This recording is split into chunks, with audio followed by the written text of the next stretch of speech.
Life Hacks Beyond Convention with Dee and Sonia. Well, I guess I always thought a bit differently to the people around me, like my Mm. family and my friends.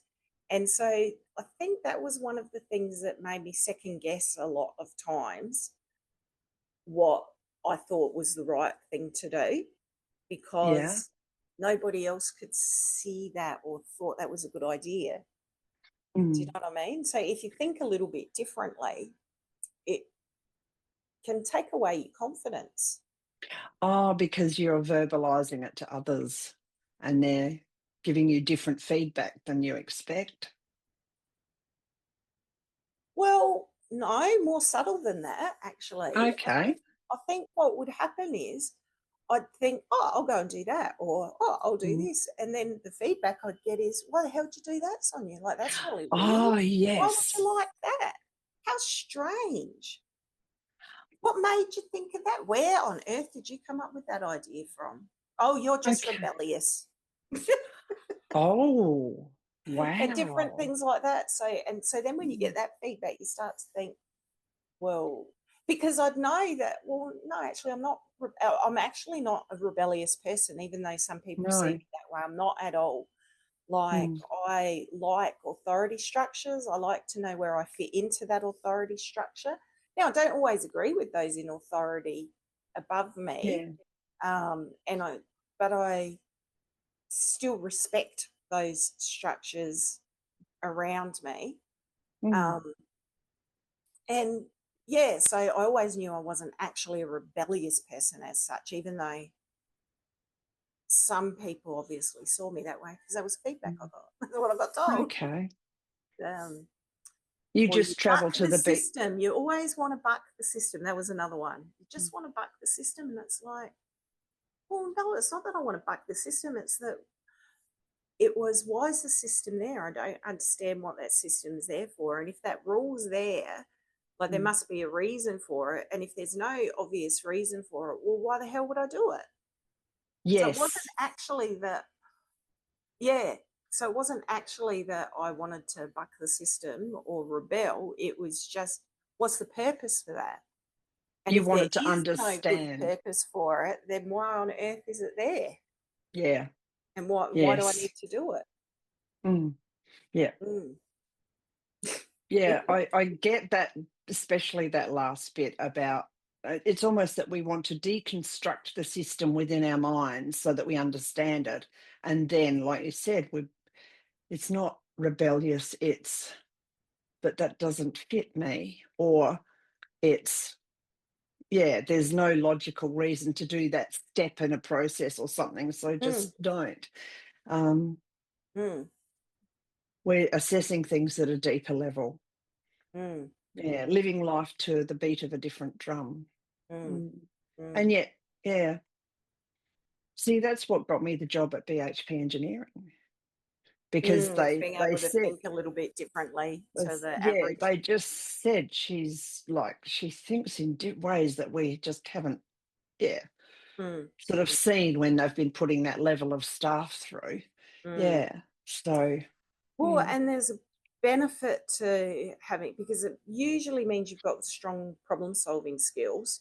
But the mm, other thing that it means for some people, not everybody, but they often are the people that become the innovators of new systems, new ideas, new inventions, yep, uh, all mm, of that sort of thing as well. Mm. yes, yeah. I struggled. My biggest challenge with this was studying economics because we Mm. walked into the first lecture and he said, we're going to teach you demand and supply and blah and blah. That's not how the real world works, but we're going to teach that to you anyway. And that was it. I was out. I was never going to be able to read the economics book. I may as well have just bailed then because Mm. it just, you want me to learn a whole heap of shit just so I can get a 51%. I just, yeah, as a complete block. Yeah. Mm. And then when I got the job at BHP Engineering, they just shifted me. I've worked for them for 3 years and learnt three completely different jobs in that 3 years. Mm. So, because I was able to learn the job, teach the next person, learn the new job, teach the next person, learn the next job. And yeah. Mm, So, yeah, so it is a different thinking. And I think it is probably tied to neurodivergence. So, mm, mm, mm. and it's, yeah, I think you fit that bill very much so because of how we interact here with all Well, the the, more I've learned about it, the more I would agree. And then that mm, brings me to the next question I've been pondering.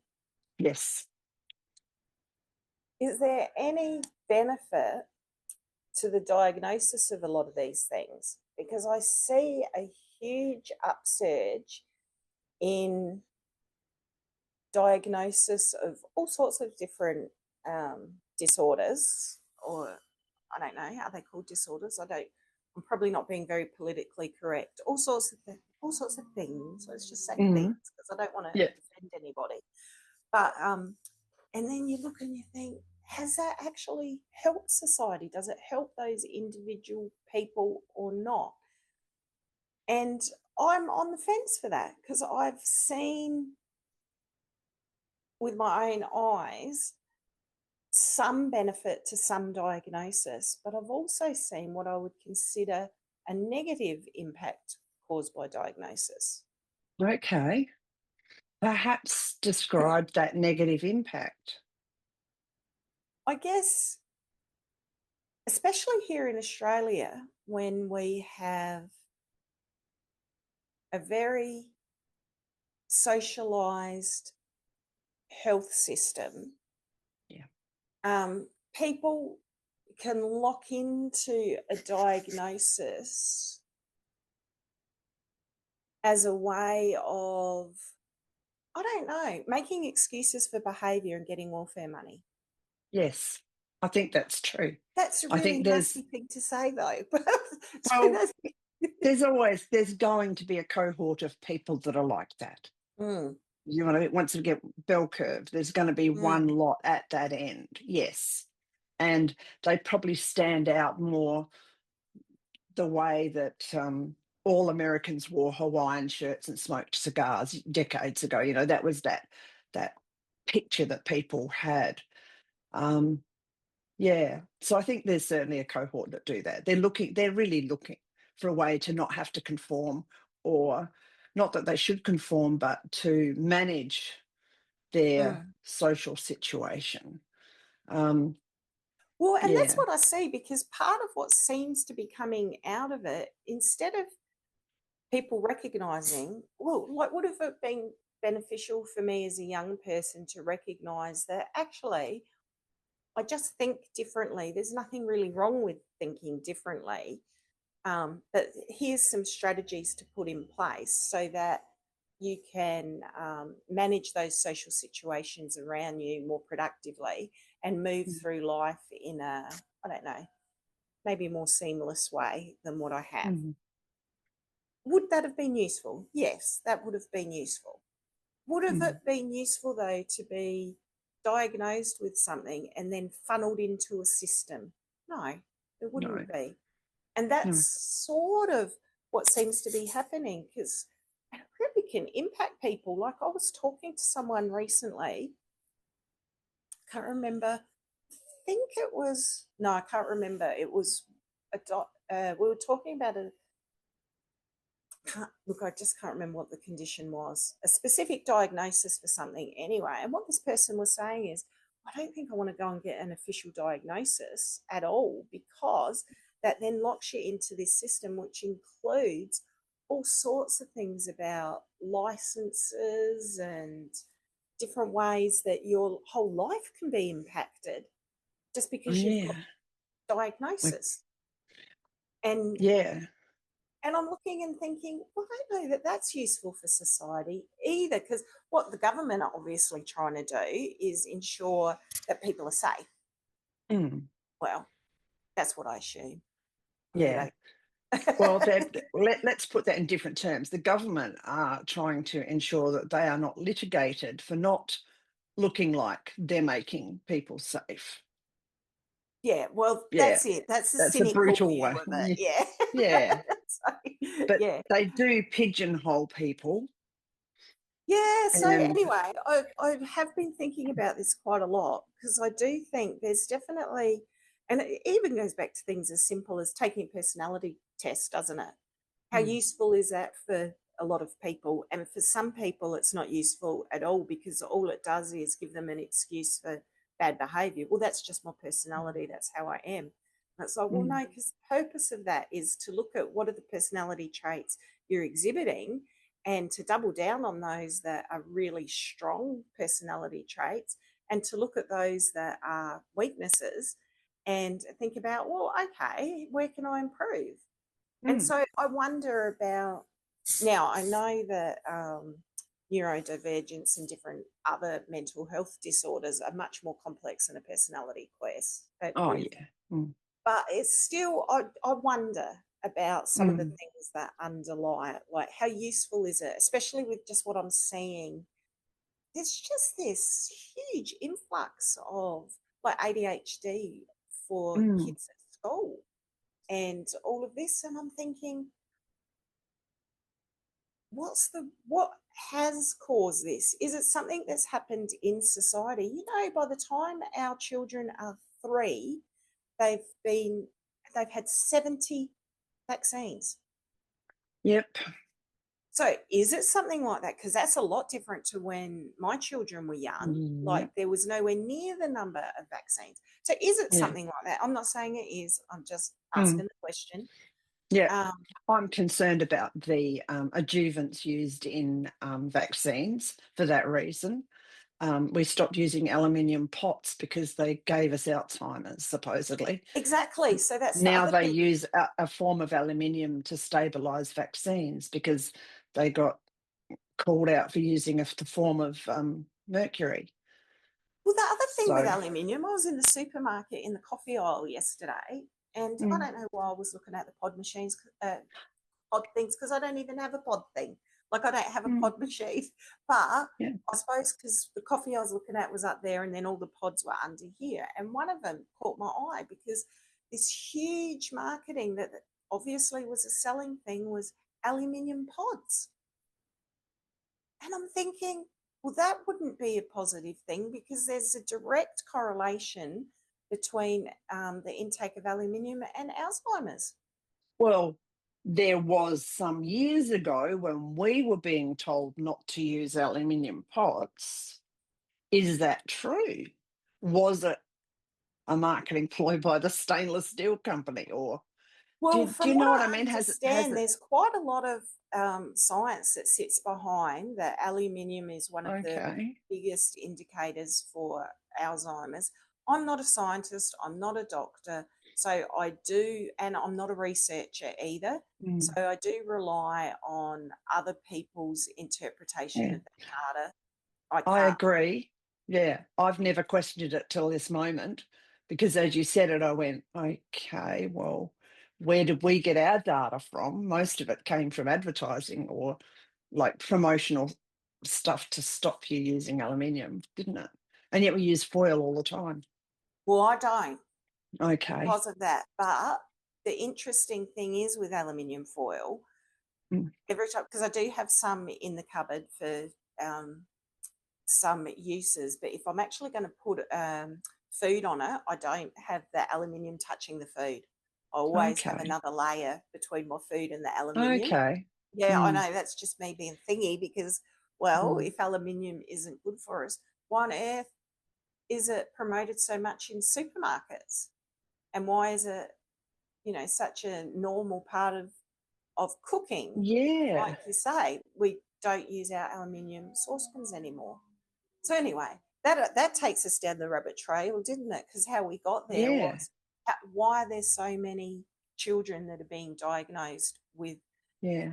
these conditions, and and I don't think they're made up. Do you know what I mean? Oh I look no, at the they're not. children, No. and the children really are experiencing difficulties. So why? Yeah. Is it a I societal thing? Is there more nurture, or is it, other impacts from society, from, like we've said, is mm, it, yeah. who knows? I don't even know. Yeah, it's a hard one, isn't it? Because, Mm. like you say, you watch the children, you interact with the children, you know that they're outside of what Right. we've been told is the norm. Now, I saw some figures recently that said 40% of children Mm. are. I've Well, seen something similar. that's no longer on the fine ends of the bell curve No. at No, this is all. a real issue. Is it the advent of our technology? Because that's another thing. Or is it just that it's a whole culmination of all of it? Because I think, Mm. because our children, especially the young ones now, like, well, the world they live in is just so different, I isn't don't it, know with whether you, technology and yeah, whatnot?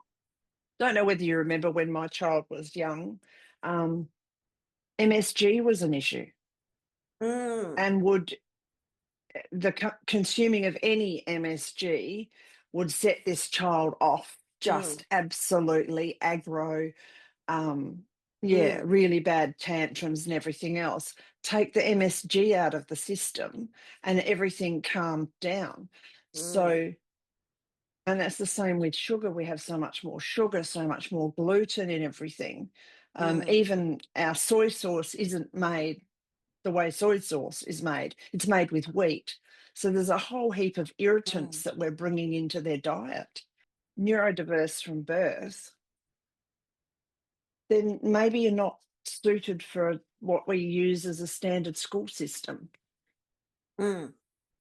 Like I've there's the been Waldorf encouraged to system. see little pockets of school systems that try and cater for different needs. Like there Yes. have been a few schools even here in Victoria over the last. When did I do my training? It was 2011.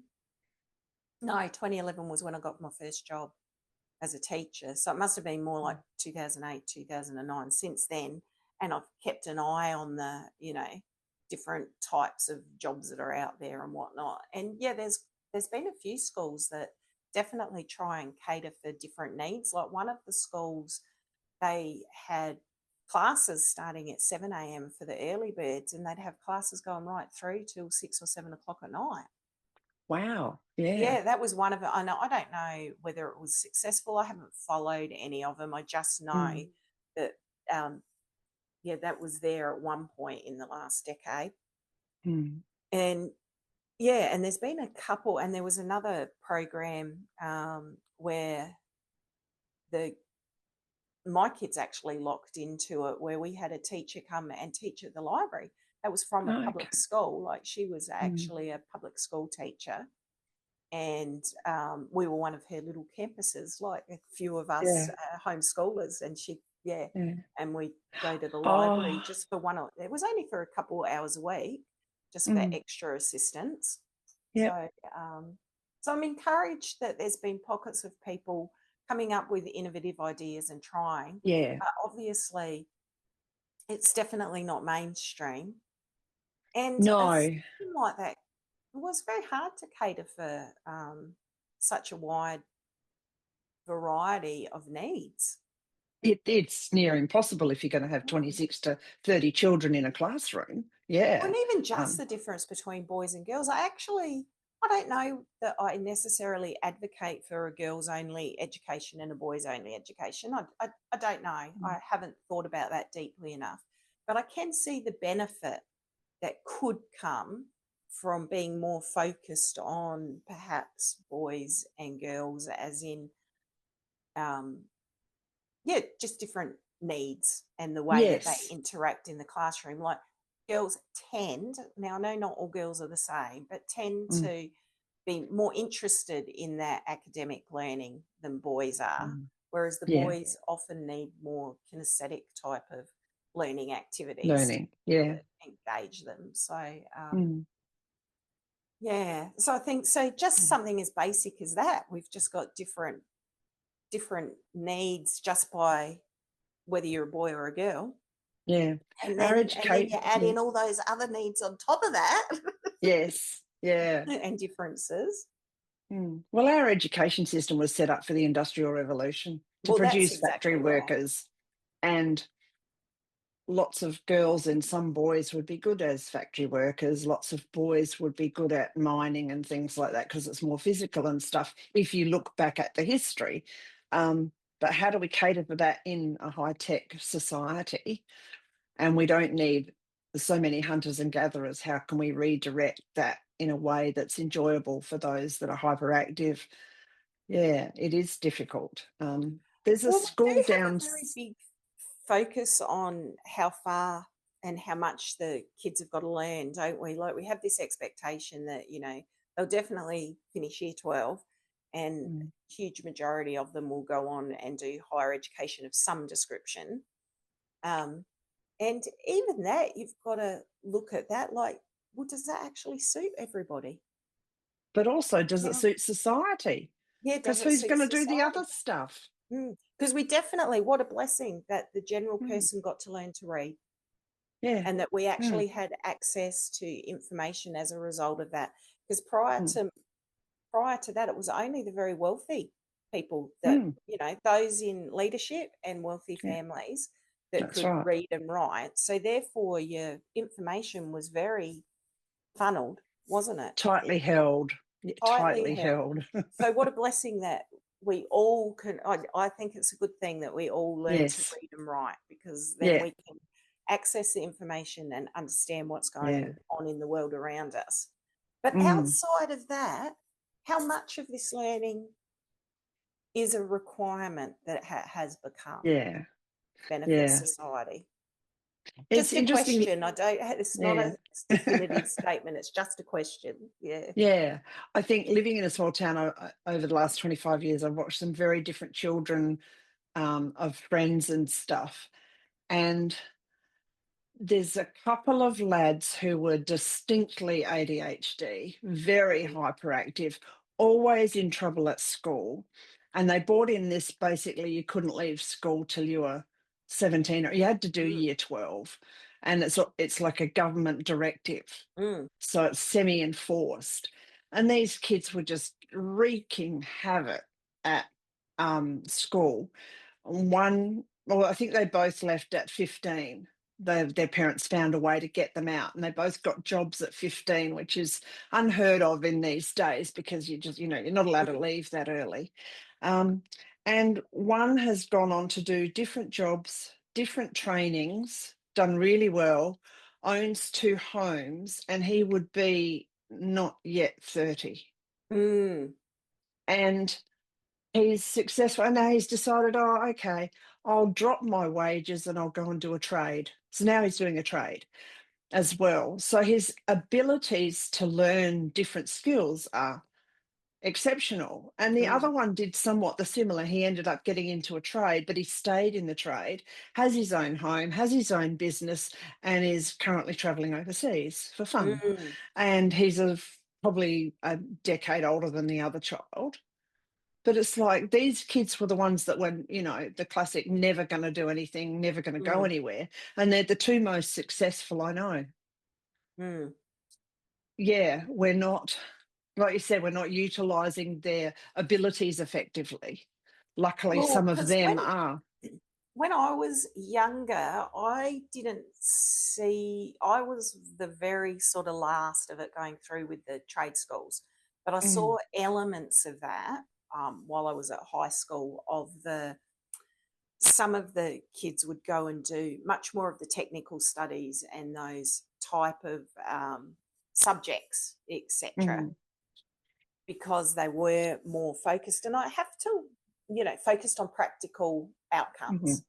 And I have to wonder why we haven't returned to like offer tech schools and things like that for not. I mean, back then it was mainly boys because I was actually mm. my girlfriend and I. We were the first two girls in our school to ever be allowed to do technical studies. Oh, No other girl in our class did it, but we mm, did. After us, within a couple of years after me, all of the girls did technical studies. yeah, So it's good to, it's good that we've seen a change in that because some girls love tech studies and some boys don't want to do tech studies. yeah, Uh, but you think, well, it'd be nice if there was a bit more of a return to that being an option, like have tech schools for yeah, those kids that yeah. want to do those more techy, more physical applied learning. They've brought in a system where they do a little bit. through their high schools somehow. I'm not sure how Well, it they can works. learn to do flying in Port Pirie, one of Oh the yes, schools. they build a plane and yeah, That's pretty amazing. that's at a in North Christian school.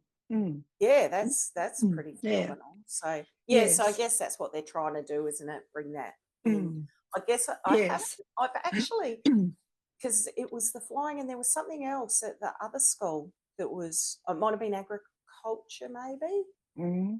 And We I do haven't some seen as much of that here in Victoria, but that might be just because I'm not looking for it too. It mm. might be there, and I'm Yeah, just not we've got looking for it. in South Australia's got an agricultural high school, Urbray, and then it's got an agricultural college, Mm, Roseworthy.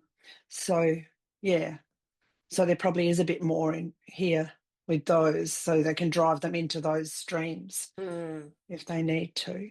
But yes, I mean we did some vocational tests, and I'm talking well over 50 years ago.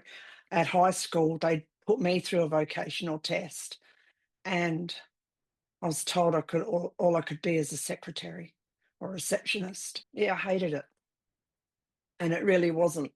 Yeah, they didn't really assess my capacity effectively. So if we've got better tests to do that now, then perhaps that should be looked at. But also, kids should be asked what they like to do, because that worked for me with homeschooling. Because my child was going to object to just about anything. So I said, "What do you want to do?" "I want to cook." "Okay. Packet of muffins. You've got to read, you've got to add up, you've got to, yeah." So it's finding that stream and encouraging it and providing education around it. mm, absolutely. Yeah. Well, I'm a huge advocate for homeschooling, as you know. Yeah. Just tailor it to each child because you know you've just got a small classroom. It's just your children, Mm. and It- so I and would you who knows your children the best? You do. So mm, yeah. I would love if we had enough teachers to teach, say, half a dozen, maybe 8 kids in a classroom. Mm, Imagine yeah, what could be done out of that, but we don't. Yeah, and mm. we don't have the funding, and we don't have the understanding. We're just following on the old way of doing things still. So I think Yes. homeschooling's had growth since COVID. Mm, yeah, I think so. Mm. Yeah, I think so. Yeah, there's definitely a lot more awareness of it and a lot more acceptance of it as well. Yes. Because Mm. when we homeschooled, we were seen as oddities. Yep. You got the socialization question, or if you met an objectionable teacher, you'd get what makes you think you can teach the child. And there's two ways to approach that. One, for starters, they didn't know the curricula that were available through different services that we were able to Mm, access. Um, so lack of awareness there. But also, I taught my child to walk and to eat with a spoon. So I guess I've got a good grounding at that point and just build on it because, yeah, we yeah, do teach them a absolutely. lot, even if they're in school. Not all teachers are good teachers. No. Most Mm. teachers think they are, though. that's that's a Yeah. My uh, mother had a friend who was a teacher, and this is like this woman would be long gone now, but she had a habit. I think at the teachers' college they had in South Australia a century ago, they just told them, you know more than anybody, whether you do or not, and have that attitude. And she was horrible to be around in a social situation because she'd just tell people to shush, just do that. Yeah, there were behaviours that just weren't appropriate for a group of adults the same age. So she treated everyone like little children. yeah. Well, Mm. I'd like to see a real change in the university programs for teachers, and they have tried to make changes along the way. Like when I did mine, there was no behaviour management at all. It was all Okay. just, this is the new way to do maths and this is how you teach the maths or whatever, whatever the subject was. Because did um, primary school, it was quite a generalist focus on quite the generalist subjects. If you're doing high Mm, school, you're focusing on whatever your specialty is. But like a, a young person who's just only finished a university degree last year or the year before, very recently in the last 1 or 2 years, and has been teaching in high schools, mm, she just said, yep, there was not one single class on behaviour management.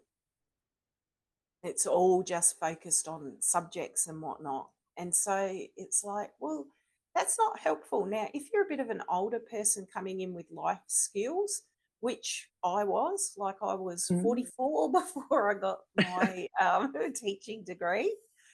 But so you've got a lot to, and I'd had a lot to do with children. Like I'd homeschooled my kids. I'd worked with a lot of other children in a lot of different um, environments and jobs. So I was able to bring that knowledge to working in a classroom. But if you're 18, you've left school at 18, gone to teachers, gone to university, done your education, and you come out at 22, how much life experience have you managed to build None. for behaviour management? It's all been, that's one of my challenges with it. It's all been in the education system. You haven't lived in the real world or worked in the real Well, it's world. very difficult for those young, and some of them, because some of the teachers just have a natural ability, like Mm, for whatever reason, whether it's a personality thing, whether it's stuff they've seen at home. I mean, I don't know. mm, Some of them might have younger siblings that they've worked with a lot. So there are just some natural teachers yeah. that it's worked out okay for, but some of them are not natural, don't have those Mm, natural instincts, and it's something they need to learn. yeah. And so I really feel for some of the young teachers that No, yeah, I'm trying to process that. No behavior management. pretty much none. Yeah. And of course, the behaviors have changed hugely. When we were kids, we wouldn't have squeaked because we would have got hit, with a ruler or one of those dusters, chalkboard dusters. Tonk. Oops. Oh, okay. Stop talking. Um, yeah. So the culture's changed so massively from that. Mm, Yeah. I mean, yeah, I remember hearing stories about Clare Primary and kids. One girl got her arm broken mm, um, because she was doing something stupid. The teacher couldn't stop it. She was just going to she was jumping from desk to desk during the class. Like, mm. how do you, and you're not allowed to touch them and you're not allowed to do anything else. So, yeah, so what do? Send them home to mum and dad. And mum and dad are working, so they're home alone. So, yeah. Well, and the kids themselves have just got a different way of viewing the world to when we were young. Like it has changed a lot. It's like, Mm, you can't tell me what to do. mm, yeah. Whereas we probably had a different way of interacting with adults. Oh, hugely different. Mm, Yes, yeah. Adults had respect regardless of what they did, said, how they looked, everything. It was just, um, yeah, a very screwed up version, really, in a lot of ways.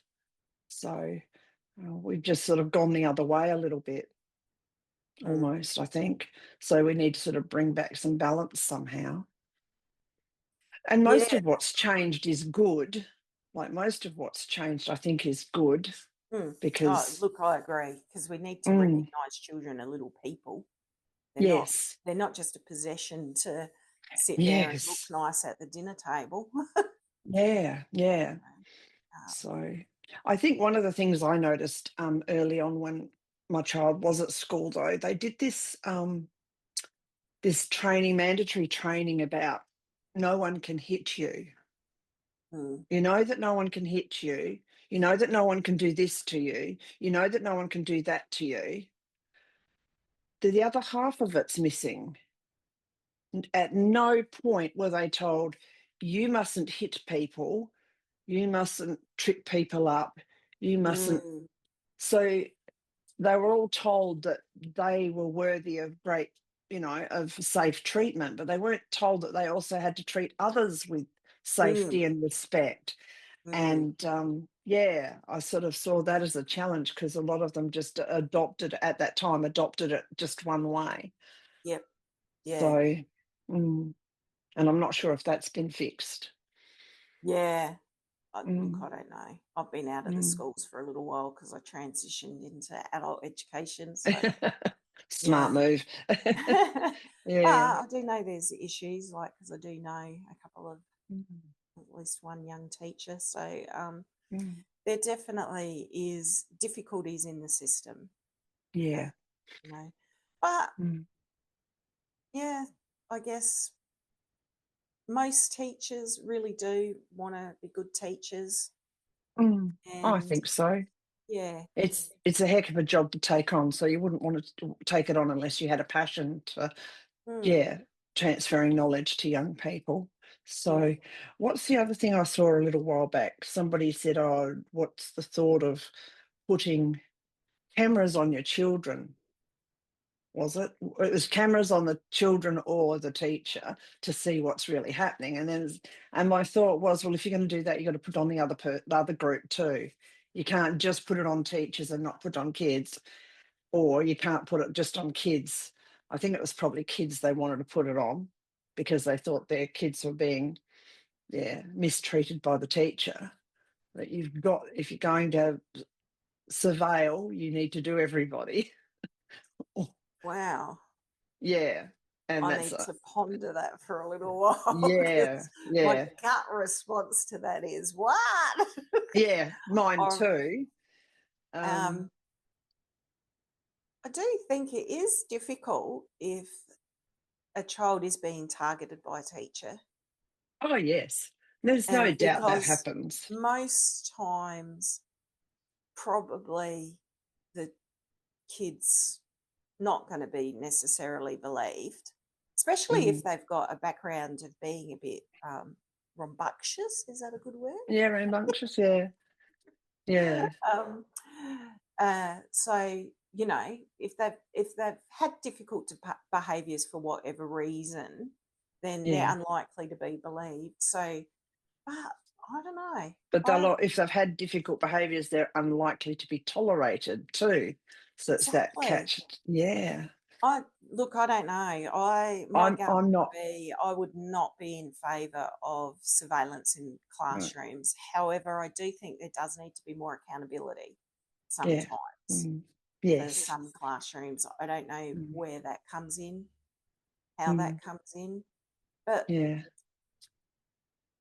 maybe it needs to be if there's been complaints about a teacher, yeah. consistent complaints from more than one source, Mm. then And yeah, and vice versa. mm, Consistent complaints about a student or behaviours that student, are yeah, from more dangerous. than one source, Yeah, once I again. know that we started homeschooling at a point where my child would have gone into a classroom and was scheduled to go into a classroom with a really good teacher, but he was a screamer. He's Mm, one of those people that screamed all the time, made high, and I know my child would not have coped with that at all, mm, and that would have been disastrous. So mm. perhaps we need personality assessments on both sides to go, are you going to cope with this dynamic or not? If, Well, yeah, yeah, there needs to be open communication between teachers. Like, parents need to feel that they can go and talk to the teachers. Teachers need mm, to listen and feel like they can also talk to the parents, doesn't it? And sometimes there's yes, definitely a breakdown of communication. Because I always mm, remember with one of my children, um, who did go to school for a few years, and she was actually frightened of one of her teachers when he was loud. yep, And I had to, it was one of the hardest things I've ever done as a parent, was go into the yeah, classroom and tell him that she was yeah, frightened of him, hmm, and tell him why, like give him the mm, background story of what had gone on in our lives that had, yeah, caused that. And his response, he was just like, "Oh my Mhm, goodness." His response was, "Oh my goodness, that is terrible." Well, we're going to put something into place for that. And he mhm. actually put a process into place for her that if Yep, she needed to leave the classroom because he'd got too loud, he would try not to be loud. yep, But if he was too loud, then she had permission to simply get up and leave. She yep. didn't have to ask permission. She didn't have to put her hand up or anything else. And, just doing that meant she never needed to use it. No, I was gonna say, I bet she didn't need to because she knew she could. She wasn't trapped anymore. Well, yeah, and she knew he Mm, didn't mean it. Like mm. just because he was loud didn't mean Yep, anything was going to come of that. It was just he yep, was loud. He wasn't yeah. angry. Yes, it's Mm. volume, not aggression or anger. Mm. Yeah, Yeah, and yeah, I that's think, brilliant. well, and that was that. Yeah, that was, and that was. Well, I just always remember the way he responded. He was so upset to hear that Mm, that's what was happening, and mm, he just did everything possible to ensure that she was in a safe place. mm. And the Yeah, and openness that to gives you that heartens you as a parent, yeah, but it also gives you confidence that there are really caring, really good teachers out there, there are. because he Mm, wouldn't be the only one that would, you know, yeah. try I and th make yeah, responses anyway, yeah. good responses. Yeah. I think I've got more teacher friends now, and through homeschooling than I did before I homeschooled, which was interesting. Mm, But yes, there are some really great ones out there, and yeah, we need more. mm.